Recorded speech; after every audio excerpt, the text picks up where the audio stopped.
Late during the summer of 1914, train stations all over Europe echoed with the sound of leather boots and the clattering of weapons as millions of enthusiastic young soldiers mobilized for the most glorious conflict since the Napoleonic Wars. In the eyes of many men, pride and honor glowed in competition with the excitement of a wonderful adventure and the knowledge of righting some perceived infringement on the interests of their respective nation. Within weeks, however, the excitement and glory gave way to horror and anonymous death, brought on by dangerous new machines of war which took control of the old fields of honor and turned them into desolate moonscapes littered with corpses and wreckage. This new Great War, called World War I, began as a local disturbance in southern Europe but eventually spread into a worldwide struggle which produced two of the greatest bloodlettings in history, the battles of the Somme and Verdun. The western portion of this conflict took place mostly in Belgium and France, and started as a war of grand maneuvers, as had been theorized before the fighting began. But when more troops were poured into an increasingly cramped area, there came a time when the antagonists could no longer maneuver against each other in any operational sense. When this occurred, the forces involved began entrenching in the face of more and more lethal concentrations of firepower, and the war of the machines and trenches had begun. The main theater of fighting in World War I was the Western Front, a meandering line which ran from the Swiss border in the south to the North Sea. Most of the Western Front's 700 kilometers length traversed the northeast of France, with its ends in Belgium and southern Germany. The largest battles of the war, Marne, Ypres, Verdun, the Somme, Passchendaele and others, were fought along the Western Front. Though the death toll from Western Front battles will never be accurately known, at least 4 million were killed there. Despite the size, frequency and ferocity of attempts to break through the line or push back the enemy, the Western Front remained relatively static until 1918. Many aspects of the Western Front have become symbolic of World War I: mud-filled trenches, artillery bombardments, appalling tactical blunders, futile charges on enemy positions, periods of stalemate, high death rates and atrocious conditions. The Western Front began to take shape in the autumn of 1914, after the German advance through northern France was halted at the Battle of the Marne. The Germans then retreated to the Aisne River, where they dug a network of trenches to consolidate and hold their position. The Allies, believing the Germans were awaiting reinforcements and preparing a further assault into French territory, reciprocated by constructing their own trench system. Over the next few weeks both sides extended their trench systems further to the north, racing to outflank each other and to reach the North Sea coastline. Their aim was to prevent an enemy advance, to secure supply lines and to seize control of key ports and French industrial areas. As the Allies and Germans carried out this race to the sea, a major battle erupted at Ypres in Belgium. At the personal order of the Kaiser, German generals launched a massive assault on the Allied line, using divisions of their most experienced infantry and cavalry, but the attack was repelled at the cost of more than 40,000 men.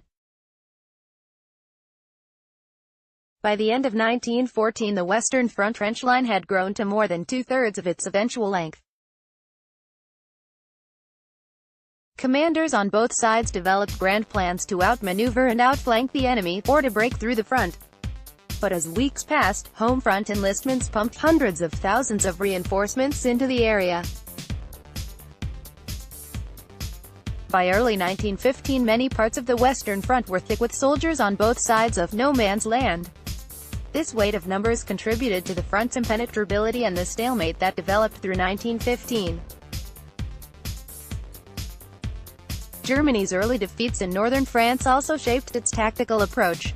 German military strategists embraced defensive positions, determined not to be forced out of France.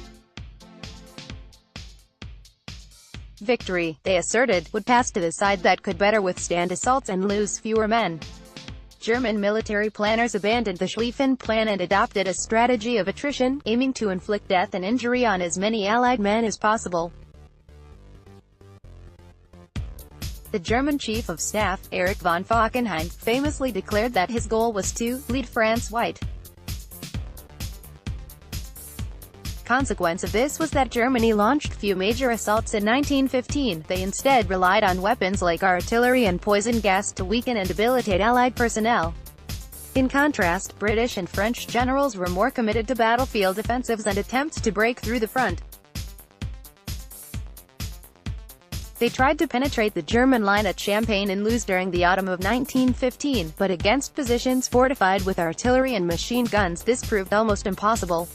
Falkenhayn changed tack in early 1916, hoping to lure the French army into a gigantic battle from which it could not retreat or withdraw. His aim was to inflict maximum casualties and to sap French morale. For this showdown, the German commander chose the town of Verdun, near a heavily fortified section of the Franco-German border.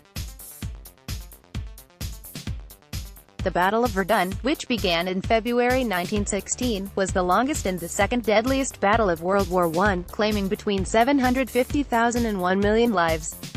It ended with no decisive victor. Neither army was able to achieve their objective. Even more deadly was the Battle of the Somme, from July to November 1916. With many French generals occupied at Verdun, the Somme assault was planned and led by the British, particularly General Sir Douglas Hay.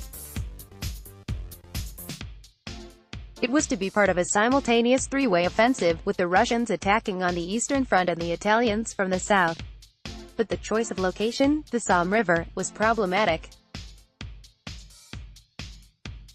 German defenses there sat on an elevated position. They had seen minimal action since late 1914, so had been able to construct a comprehensive system of trenches and bunkers. The Somme assault began with an artillery barrage that lasted 7 days and used more than 1 million shells.